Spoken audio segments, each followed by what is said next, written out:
I want to play a clip of how the mainstream media is handling this, because this is the thing that's going to drive me the craziest.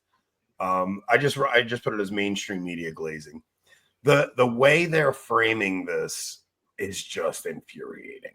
Like, this is just what they're going to do, though. So you got it, Rob. Sadness that Pope Francis' papacy has come to an end. The 88-year-old passing away early this morning after an extended illness, but just one day after a surprise appearance on Easter Sunday. Francis was the people's pope, reaching out, embracing, including the sick, the poor, the forgotten, pushing himself even as he became visibly frail, needing a cane and a wheelchair. Austin Ivory co-authored a book with Francis. You think we're gonna get a copyright on this? And that means I want to pause it for a second. Yeah, do a few pauses. That should do a few pauses. So even Francis was the people's pope, right?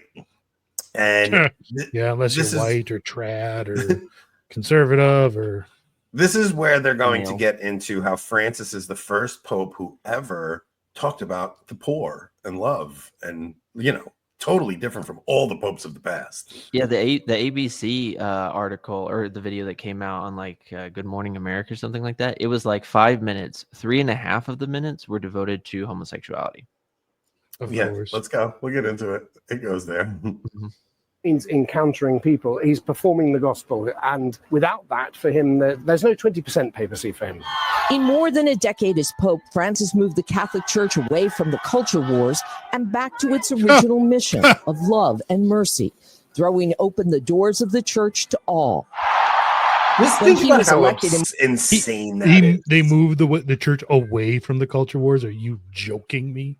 Climate change, migrant crisis. He just joined the other side in those debates, but the culture war within the church has never been more pronounced. Yeah, especially, and again, I'm trying to approach it delicately, but it's Benedict.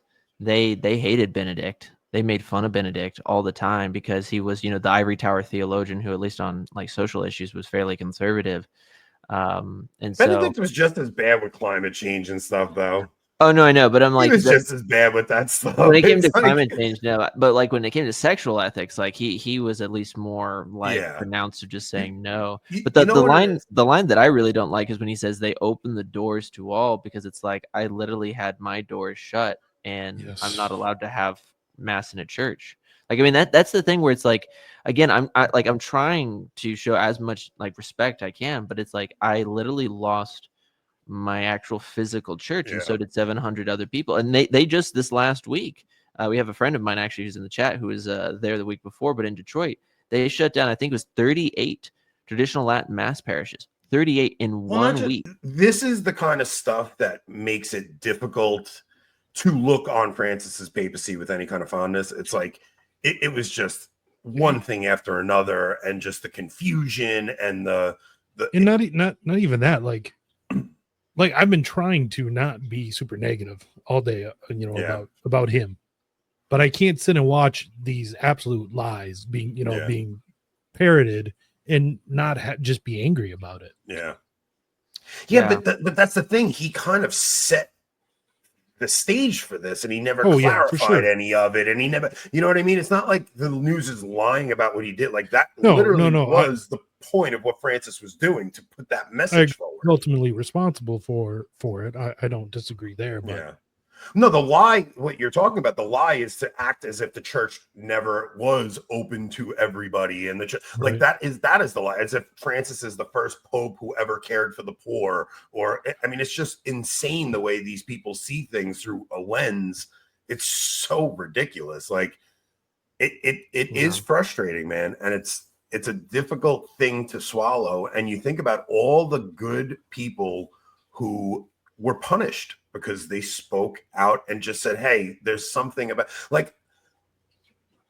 I don't know, man. Is the next pope going to be Catholic? What do we do if the guy what if it's Parolin that comes out? We have tapes of Parolin endorsing homosexuality, and things like that. What do you do at that point? Francis wrote the foreword to Jim Martin's book, so if it's it's not too much worse. if it's something like that, then we've kind of talked about it before, but it's like it's one of those situations where if the guy is openly going into the position, well known by everybody, hey, this guy does not hold the Catholic faith, then it's like, okay, does he Like there even can't be become Pope? peaceful acceptance of that guy, right? Like we Exactly, there have to can't be be. up in arms, like we really do have to be. And it is, look, there's never been a more exciting time to be Catholic, guys. But man, I'm very worried about the crop of candidates they're putting forward. Like when I look at that list of guys that they're talking about being papabile, it's like, holy cow, we're in trouble if that's the way it goes.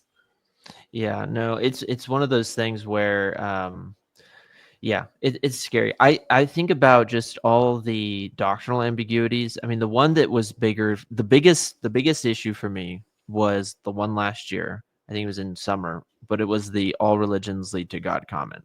Yeah. That was the big one. But you mentioned, Anthony, and I think this is correct, like this time around, unlike in 2013 where like outside of like EWTN and a few like Catholic Answers apologetics, there was no Catholic like online media presence like there is today. Yeah. Nothing even close. Everyone's going to be watching, commentating.